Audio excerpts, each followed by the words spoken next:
gambaran keadaan pertanian kita. Ini ya, ini keadaan kita yang kalau bukan lu, bukan gue, bukan kita yang mulai, ya kita tunjuk-tunjukkan aja. Sampai pada satu titik akhirnya kita impor aja udah. Dan nggak ada lagi yang bisa dilakukan. Dan ini semuanya terkait dengan yang paling bawah dari piramidnya Maslow, makan. Coach kasih solusi.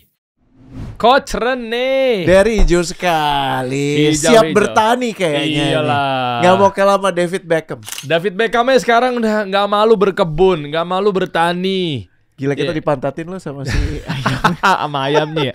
Nah ini cerminan bahwa, jadi gini, ini nanti Anda bisa beritahu saya. Istimewa tamu kita kali ini. Tamu kita kali ini ada hubungannya dengan bercocok tanam, bertani, pupuk. Sorry. Apa Kalau tuh? gue lebih efisien. 3 kata. Apa? Kasih solusi pangan. Wih, gue pengen sekali lo punya satu media berurusan sama pangan, pertanian, pengen banget. Maksudnya gue bercontoh pada siapa kemarin, Bill Gates ya, yang udah beli lahan, ya kan. Terus juga ada yang bilang katanya COVID, permainan belaka dan lain sebagainya, ujung-ujungnya pada larinya ke tani. Yes.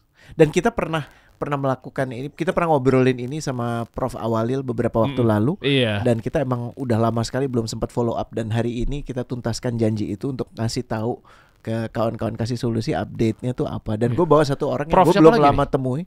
Kita Suprof namanya, karena super prof gitu ya. Dahsyat. Ya. Panggil aja beliau, kita panggilnya Pak Julfi. Mas Julfi. Mas Julfi ini waktu dari obrolan kami, ya Pak Julfi kerja sama Pak Il, lo masih ingat kan? Pak Il Tamaris kan, yang hydro, ya kan. Tapi beliau dalam pengalaman hidupnya itu memang nggak pernah jauh dari alam dan pertanian. Dan ada beberapa fakta yang menurut gue kita bahas yang nggak asik dulu, supaya nanti lo bisa ngeliat ujung-ujungnya tambah lama. Makanya simak ya. Jadi semakin ujung tuh semakin akan ada kode-kode yang kita berikan, karena bakal ada inisiatif dalam waktu dekat yang kita luncurkan terkait kasih solusi pangan. Cuman yang paling menggemaskan, yang paling menyebalkan, itu fakta nomor 1, kita pengangguran banyak. Coba kita cek ya datanya ya. Jadi ini ada korelasi teman-teman semua terkait bertani ya, atau mungkin pertanian lah. Ini kan ada berita menarik, alarm keras di balik angka 9,9 juta pengangguran Gen Z. Ini bukan total pengangguran, karena 9,9 juta pengangguran itu yang Gen Z doang. Gen Z doang ya? Gen Y-nya ada, ya, yang baby boomersnya ada gitu kan. Ada ya semuanya. Ya kami Gen X. Masalahnya di Gen Z ini berbeda nih, maaf nih. Bukan maksud banding-bandingin sama gue generasi milenial ya. Milenial masih dapat tuh pecutan-pecutan, semangat-semangatnya gitu kan. Donder-dondernya, wah macem-macem deh. Untuk ketika dipecat, kita cari kerja lagi. Ya kan, makanya ada istilahnya generasi sandwich ya Pak ya. Ya jadi kan, karena memang kan, ya terlepas dari memang tanggungannya banyak, harus biayain anak dan juga orang tua, apapun itulah bentuknya, tapi memang kita terbiasa bagaimana di generasi sebelumnya memimpin kami. Harus tough. Nah, kuat di situ. Nah, lucunya di Gen Z adalah makanya sering jadi bahan-bahan bulan-bulanan, ledekan apa segala macam ya. Di kan ada yang bilang lemah, ada yang bilang nih, gue nggak bilang semua ya, atau mungkin bisa jadi bukan gara-gara gue baca aja di berita gitu ya. Lemah, apa segala, picky, maunya kerja di keren, startup, tech company, gampang patah, fragile. Waduh macam-macam gitu ya. Pokoknya pengennya gua kerja ada lanyardnya. Tokopedia kayak Gojek. Santai gaji besar. Kaosan atau. Iya kan, kerja kaosan pengennya miliaran. Nah, iya kan. Jadi sehingga kalau gue lihat dari di sini adalah, lihat deh, sektor-sektor di ranah pertanian apa segala macam kan sebenarnya kan ini kan belum padat ya. Ya pasti kan yang kita bahas waktu itu last week kan kita ngomongin soal AI ya. Ya, bahwa salah satu solusi terbaik adalah lo justru turun ke piramid yang bawah, penyediaan pangan. Mana mau Gen Z jadi petani? Ya itu PR besar ya, makanya butuh bantuan lo kan.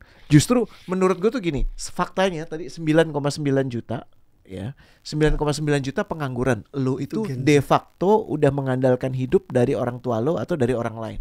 Betul kan? Itu udah fakta, faktual. Cuman pilihan-pilihan yang ada apa, lo nyari yang keren. Yang keren tuh bisa jadi nggak berduit. Ya kan, yang keren itu belum bisa jadi bukan buat lo. Dan opportunity yang lain tuh juga banyak. Pertanyaannya, lo mau nggak ngelihat bahwa ternyata ada peluang besar di balik itu. Dan gue sekarang mau biar Pak Julfi cerita tentang keadaan pertanian kita yang butuh bantuan nih. Kan lo kan pengennya do gooders ya. Do gooders. Orang-orang yang sedang melakukan hal-hal baik Ya. gitu. Nah, sekarang bisa dilihat deh keadaan kita gimana sekarang, Mas Julfi, dari hasil risetnya. Ya, jadi kita itu punya Deketan, lahan Mas. pertanian yang sebenarnya bisa dibilang cukup luas ya. Indonesia ini kan luas sekali ya. Oke. Namun menurut data hanya sekitar 29% yang benar-benar bisa digunakan selama ini secara aktif. Sorry, diulangi. Hanya 29% Dari dari total yang ada di 2019 aja itu misalnya 36, juta hektar ya. 36 juta hektar Juta pertanian. hektar pertanian. Gue hitung ya. Oh. Di 2019. Sementara penurunan per tahun itu yang tadinya di awal-awal itu hanya sekitar 30 hingga 70, sekarang itu sudah membesar lagi jadi 100.000 hektar per tahun. Gimana jadi dari 40 juta Ya, di kurang 36. betul. 10% udah hilang Banyak dalam yang 10 hilang tahun. Dalam 10 tahun. Dan itu akan merangkak naik terus ya pengurangan itu ya, yaitu perubahan dari lahan, misalnya lahan pertanian menjadi lahan industri atau lahan pertanian menjadi perumahan atau dijual begitu saja dibiarkan gitu karena memang nggak ada yang bisa menggarap. Banyak hal sebenarnya yang bisa didikan di sana sehingga ada satu tadi menindaklanjuti apa yang disampaikan Coach Rene bahwa apa sih yang membuat pertanian ini jadi nggak asik gitu, Nggak menarik. Oke. Gitu. Pak, ini coba saya sanggah bentar di sini ya. Balik ke videonya David Beckham, Dimas. Oke. Gue sempat baca komen-komennya. Ya, jadi David Beckham ini memang ini tidak terkorelasi secara signifikan, teman-teman. Gue paham bedanya berkebun di halaman rumahnya sama bertani gitu. Untuk cari makan gitu. Iya, Cari betul. Tapi yang mau gue garis bawahi adalah gini. Mungkin visualnya budaya orang Indonesia ketika urusan berkebun, di perkebunan, pertanian dan seterusnya ini kan agak unik ya. Ya. Kalau di luar digambarkan. David Beckham ini kan komen-komennya gue sempat baca begini, Pak. Gila ya, orang luar tuh kalau berkebun aja benar-benar niat dan dicocokkan dengan kebutuhannya, dengan keadaannya, memang profesinya, pakai sepatu. Ya, sepatu boots gitu. Celana, kaos, topi sampai dipakai-pakai juga. Nah, ini tuh. Tuh lihat. Kadang pakai sarung tangan. Bagus gitu. Iya kan? Terus dia kadang di gespernya itu tuh beltnya ini kan ada lengkap alat-alat. Ada lengkap alat-alat. Iya kan? Betul. Kan gue baca komen-komennya kayak beda banget ya sama yang di Indonesia. Gue baca kok tawa. Ada yang fokus ngurusin tentang visualnya aja. Di Indonesia bercocok tanam, bertani, kutang, kancutan, kaosan, sarungan. Kayaknya kotor. Iya, kok kayak lagian panas, bro. Di Indonesia panas tuh kan adem, lihat aja tuh. Iya, paham. Cuma kalau di luar tuh kayaknya nih gua agak out of topic nih. Di luar tuh safety first juga bener-bener dilakuin gitu loh. Maksudnya betul udaranya kan nggak bisa dibandingin di luar mungkin gara-gara kayak gitu, gara-gara dia pengennya anget kali. Enggak juga, bisa jadi memang dia takutnya kakinya kena ini, kena itu gitu loh. Kan daerah di Indonesia banyak juga yang dingin. Enggak semuanya panas. Iya, itu kan? makanya Gen Z kagak mau. Berarti jangan nyalain Gen Z dulu deh, coba deh. Jangan-jangan tidak ada yang bisa mengedukasi bahwa yang namanya bertani itu harus. Enggak, kalau gue jawabannya tuh gini. Kalau yang ditanya kan, siapa yang ingin perubahan? Semua ngangkat kan. Iya. Tapi kalau ditanya siapa yang mau berubah? Iya. Ngerti nggak? Dan sekarang gue gini, kita ada dua pendekatan nih buat teman-teman Gen Z. Kan tadi Dery udah bilang, yang satu kita mau coba ngetuk hati lo dengan ngelihat gambaran keadaan pertanian kita. Ini ya, ini keadaan kita yang kalau bukan lu, bukan gue, bukan kita yang mulai, ya kita tunjuk-tunjukkan aja. Sampai pada satu titik akhirnya kita impor aja udah. Ya. Dan nggak ada lagi yang bisa dilakukan. Dan ini semuanya terkait dengan yang paling bawah dari piramidnya Maslow. Makan. Iya kan? Orang gini, orang bisa nggak pakai handphone tuh walaupun hidup lo kayaknya nggak ada gunanya gitu ya. Masih oke lah, masih hidup. Jalan, walaupun lo kayak ngerasa mungkin menurut gue 2 pekan pertama lo kayak orang gila gitu ya. Tapi abis itu menurut gue lo normal. Tapi lo 2 hari nggak makan, masalah. Selesai hidup. Iya. Nah, ini nggak ada yang merhatiin, dan gue mau minta Mas Julfi nunjukin ekstrim keadaannya kita tuh gimana. Udah 10% turun, terus produktivitasnya yang kepake cuma 25%, 29%. 29%. Lo kebayang gak sih? Iya sih. Ya. Lo kebayang gak sih? Lahannya turun terus, ya. Terus yang namanya hasilnya pun juga yang Ya. dikaryakan cuma kecil. Nggak bisa diharapkan untuk hidup lah ke depan. Betul. Ya, maksud saya Jadi- gini, Pak. Gimana caranya bikin bertani atau pertanian atau petani jadi keren? Itu Susah kan nggak? Ntar poinnya dulu, kan. susah nggak sih sebenarnya bertani itu? Iya, Ini kan beliau pernah loh. Jujur bantu petani. pesantren. jujur tapi saya harus disclaimer nih ya. Saya Iya, bukan iya. petani, saya bukan lulusan pertanian, tapi saya suka belajar dan saya punya mentor-mentor yang hebat di bidang pertanian. Oke. Gitu. Tapi saya mengajak lah teman-teman yang suka di bidang pertanian ini, ayo kita melakukan sesuatu meskipun terlihat mustahil. Mustahil misalnya gini. Tadi sempat disampaikan bahwa kenapa pertanian itu padahal penting kan, itu dasar sekali makan kita. Misalnya harga beras 100.000 pun kita beli mungkin. Minyak kemarin waktu naik gila-gilaan beli kita, Iya, padahal beli. kita nggak minum minyak, nggak goreng pun nggak mati kita sebenarnya. Tapi kenyataannya kita beli dengan harga yang mahal. Nah, apalagi beras yang kita mungkin bisa bilang bahwa nanti saya ganti ya beras dengan ABCD. Ya sehari, 2 hari, 3 hari, seminggu masalah. Cari-cari juga gitu. Nah, sehingga Dan gak cuma beras kan, banyak sekali pertanian, hasil pertanian hasil lain. pertanian yang lain, nggak cuma itu aja sebenarnya. Jadi tanah kita ini banyak banget yang bisa kita manfaatkan gitu.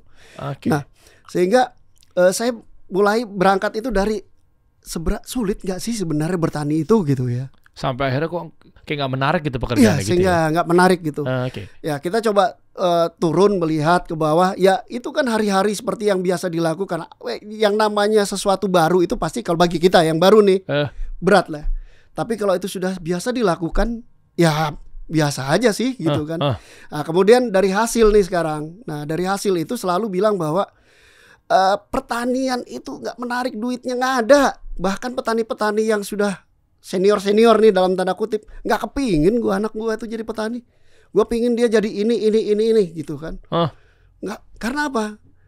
Cuman untuk dari panen ke panen aja gitu. Nah, kenapa udah tahu duitnya sedikit masih terus dijalanin? Ya karena bisanya ini, biasanya gitu ya. Jawabannya bisanya ini gitu. Nah, kemudian kita lihat sebenarnya karena mungkin kita lebih bisa melihat dari kacamata bisnis dan lain sebagainya. Kita lihat sih secara umum mungkin apa sih yang sebenarnya membuat petani itu susah dalam hal mengambil keuntungan gitu ya. Oke. Ternyata masalahnya itu di pupuk. Masalahnya Mungkin di pupuk. Jadi Mas Dery, Coach Rene misalnya datang ke petani, pertanyaan yang paling penting apa? Pasti yang dijawab pupuk. Itu udah pasti yang dijawab pupuk. Bibit memang iya penting, tapi itu tidak sepelik pupuk Kenapa itu sih? gitu. Kenapa? Jadi pupuk itu kan kayak obat ya. Jadi pada saat awalnya kita cuma minum 1 tablet sembuh, berikutnya ini untuk yang pupuk kimia, saya bicara yang pupuk kimia khususnya. 2 tablet itu udah biasa, 3 tablet terus bertambah terus dan hasilnya tanah kita jadi rusak. Nah, pada saat tanah kita rusak itu tanah rusak. ya, kayak itu kan iya, seolah karena kita meracuni kan, karena itu Campuran kimia kimia, kan. bukan Kimia. pupuk organik ya. Bukan organik gitu loh. Nah, itu salah satunya kenapa akhirnya mereka ada beberapa alasan juga sih yang saya tanyakan ke mereka, kenapa harus kita berhenti dulu, karena itu dia memperbaiki tanah. Alasannya seperti itu. Oh, kenapa tanahnya imun? Menurut mereka kalau mereka berganti dari padi ke yang lain, dia jadi inilah memperbaiki zat haranya semacam itu. Okay. Ada juga yang bilang bahwa itu masalahnya itu ada di hama, sehingga hama itu terputus karena kita nggak melanjutkan menanam padi dan lain sebagainya. Nah, kembali lagi ke masalah tanah ini tadi, sehingga tanah tersebut karena dia sakit dalam tanda kutip ya, bukannya semakin hari semakin bagus, semakin hari semakin berat dia, semakin produktivitasnya akan semakin terus menurun gitu. Ditambah pupuk lagi. Jadi pupuk tambah banyak, tambah mahal dong artinya. Dan yang terserapnya itu karena dia kan turun ya. Pupuk itu di tanah persawahan kita tuh basah ya. Jadi dia akan turun kan. Yang terserap itu kan berapa banyak gitu. Kecuali mungkin ada pupuk-pupuk yang memang dia lambat untuk ngeluarinnya. Tapi kebanyakan sih mereka nggak akan pakai itu untuk tanaman-tanaman hortikultura mungkin ya. Tapi kalau untuk yang pertanian kebanyakan mereka ya cespleng lah gitu. Jadi ya emang udah obatnya cespleng gitu. nggak ada harapan dong kalau tanah kita udah rusak. Enggak, masih alhamdulillah masih bisa. Apa? Jadi dengan konsep organik itu sebenarnya kita mengembalikan unsur hara, Coach. Jadi yang tadinya Caranya? rusak dengan kita menggunakan pupuk organik, maka kita memberikan Pupuk organik tuh pupuk kandang. pupuk kandang yang kita beri bakteri pengurai di dalamnya. Jadi Contoh nanti misalnya kita akan oke. ke sana ya. Nanti Kompos kita akan ke gitu-gitu? sana. Semacam gitu. Nanti kita akan ke sana. Oke. Jadi ini baru cerita tentang bagaimana pertaniannya dulu nih. Oh, oke. Nah, jadi dengan memotong kos yang besar tadi, secara logika kita berbisnis, Kosnya adalah pupuk. Oke. ya. Begitu pupuk kita turunkan, harusnya ada margin dong. Ya, ada margin yang bisa kita dapat dari space yang tadi berkurang. Iya, kan udah diturunin. Sudah diturunin. Biayanya, seperti beban itu. deh. Oh. Nah, kemudian kembali tadi, biasanya pertanyaannya adalah kalau kita tanya lah secara umum, sebenarnya siapa sih yang tidak mengenal pupuk organik? Selama ini pupuk organik itu dinilai pertama lambat. Kayak obat itu ini mah cuman obat kosong nih gitu kan. Bukan antibiotik. Bukan antibiotik, nggak sip, nendang lah. nggak Nggak nendang. cespleng. Iya, nggak nendang gitu. Kemudian yang kedua, dengan adanya pupuk organik ini, justru rumput jadi subur. Sehingga ada kerja tambahan nih. Kerja tambahannya adalah nyabutin rumput. Nyabutin rumputnya. Nyabutin rumput. Itu juga jadi masalah. Gue tahu nih arahnya nih. Nah. Oke. Dan yang lebih penting lagi, ini ada sebenarnya masalah di pertanian kita itu bukan peliknya di masalah teknis. Non Tapi? teknisnya yang pelik. Di ujungnya lagi nih, misalnya kita bicara hasil nih. Petani itu lebih suka yang hasilnya itu sudah ada pembelinya. Kalau misalnya kita ini menyarankan nih sebuah metode ke petani, tapi pertanyaan dia pasti siapa yang beli nih? Nah, kalau itu tidak terjawab, Nggak mau dia.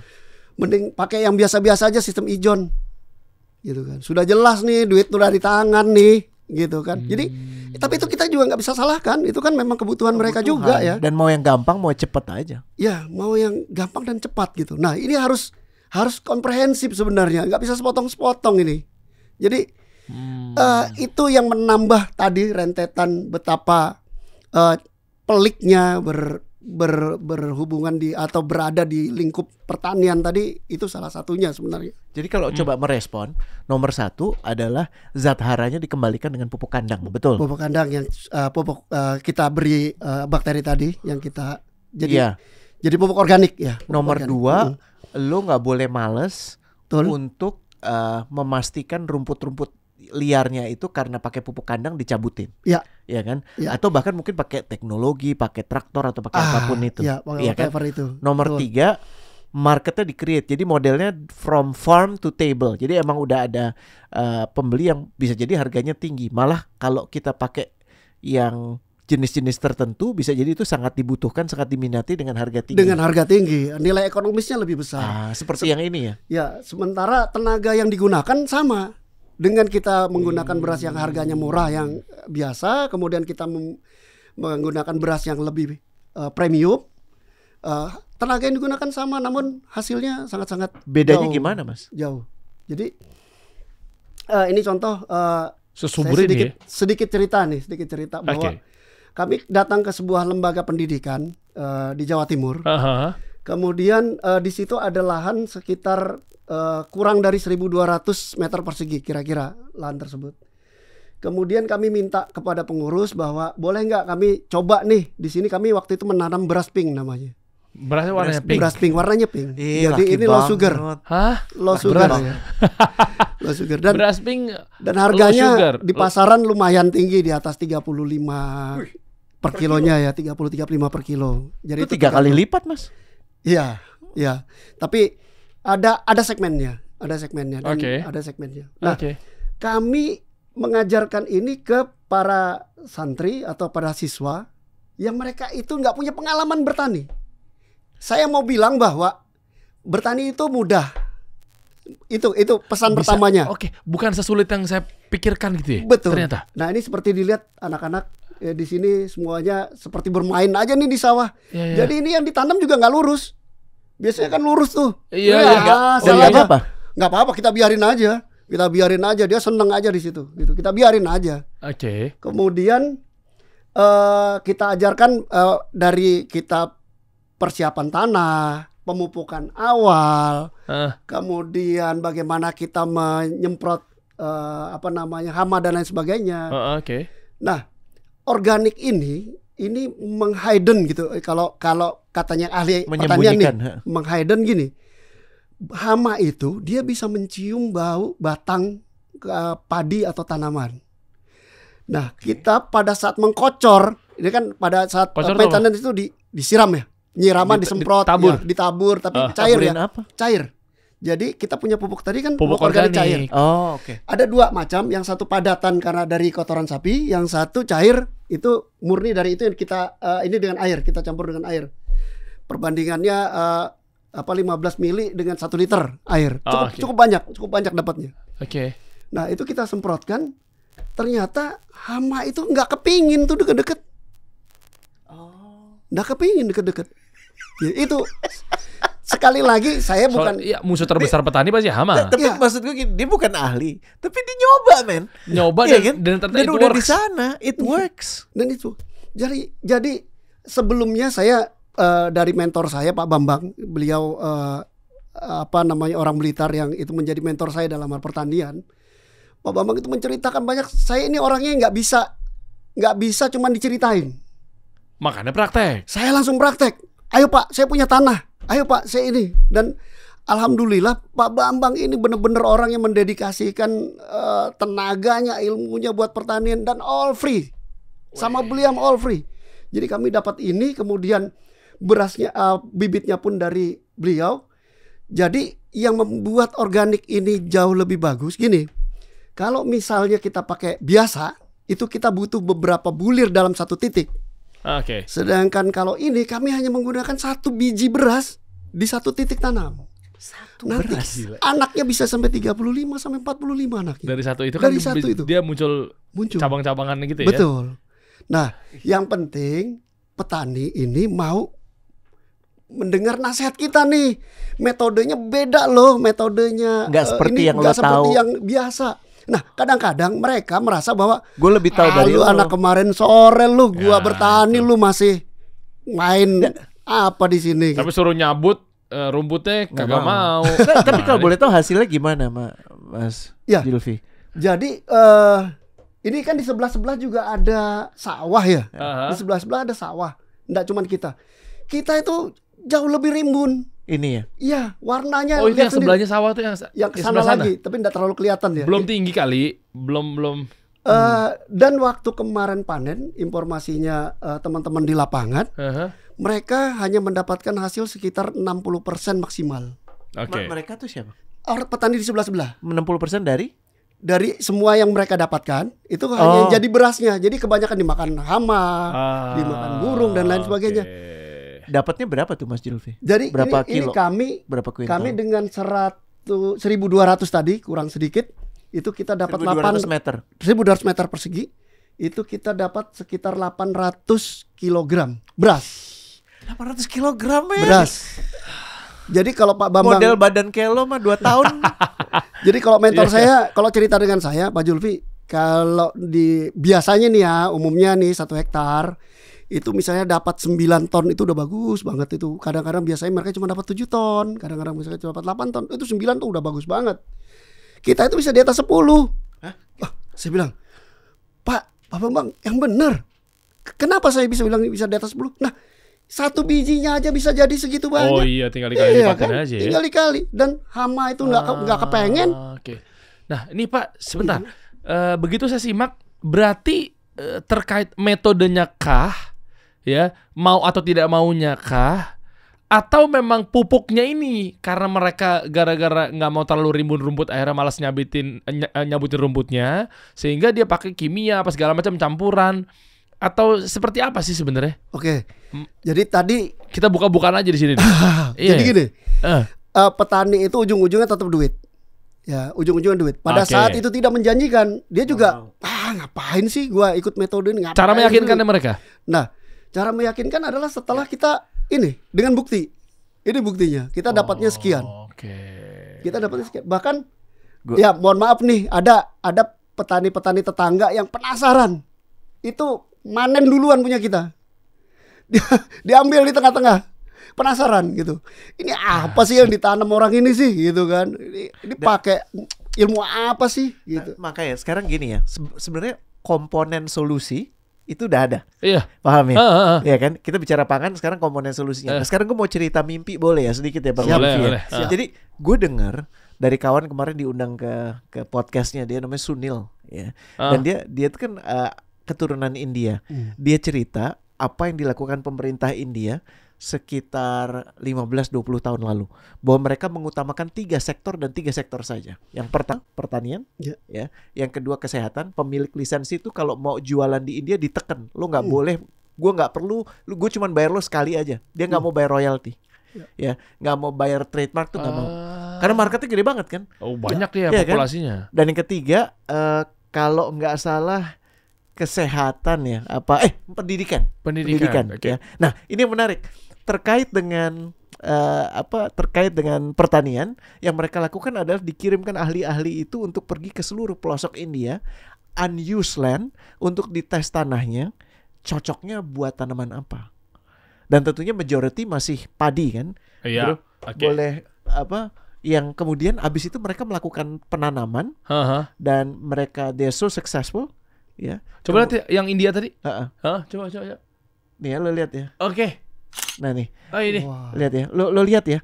Di Gila, dia satu pakai tempat, BMW deh. di satu tempat ya, itu petani nih. Petani itu sedemikian makmurnya sehingga mereka tahu nggak bro, konsentrasi BMW terbesar kalau nggak salah di Asia atau di dunia itu di kampung itu. Dan menariknya, Gile. BMW itu mereka taruhnya itu di dalam di luar. Di luar. Yang di dalam itu traktornya. Karena mereka sayang banget sama traktornya. Boleh satu maju lagi, bro. Satu lagi. Ya kan? Nah, lo lihat ya, ini. seberapa mereka bangga dengan Traktornya. Ya. Itu Dan alat bantunya. produktivitasnya meningkat luar biasa. Gile. Ya, sehingga apa yang dilakukan selama ini, bahwa kalau kita bicara soal petani itu nggak keren. Tunggu dulu, lu mungkin nggak ngelihat kerennya dulu. Lo belum ngelihat kerennya bahwa ini ternyata sangat produktif, sangat lukratif. Sekarang gue gini, lo di Jakarta, lo dapat gaji berapa sih, 10 juta? Ya, gue yakin dengan model gaya lo pinjol, lo segala macem gitu kan, yang bersih nggak ada. Lu udah udah bayar utang malah, utang. udah jelas utang. Iya kan? Tinggal ngarepin bulan depan Bulan lagi. depan lagi. Kalau di sini, misalnya kita bikin pitch-nya begini. Internetnya kencang. Kan nomor 1 itu kan. Iya. Lo butuh menunjukkan kepada dunia lo ngapain kan. Heeh. Ya kan. Terus nomor 2, di sela-sela lo mengerjakan kerja tani lo. Kerja tani lo dibayar lo. Iya. Kita bayar lo sebagai karyawan. Dibayar bulanan. Kita mau bikin kasih solusi pangan itu kita bayar dia. Kalau bisa begitu cakep banget itu. Dan selain itu kita kasih kerjaan mereka tambahan untuk belajar AI, untuk kemudian jadi fotografer, untuk apapun di sela-sela. Kan ini kan jadi, ngerti ya? Ini jadi nggak cuman tani doang, nggak, ada beberapa aspek yang lain. Nah, kalau lo dari satu panen lo siklus itu memutuskan lo mau coba lagi, lo masih tetap mau ambil modul yang sama boleh, atau lo mau jadi partner. Kalau jadi partner, ya lo juga jadi put money juga Nah, di situ. maksud gue ini loh tadi yang dinamakan, kita harus mulai geraknya dari bawah, dari kitanya.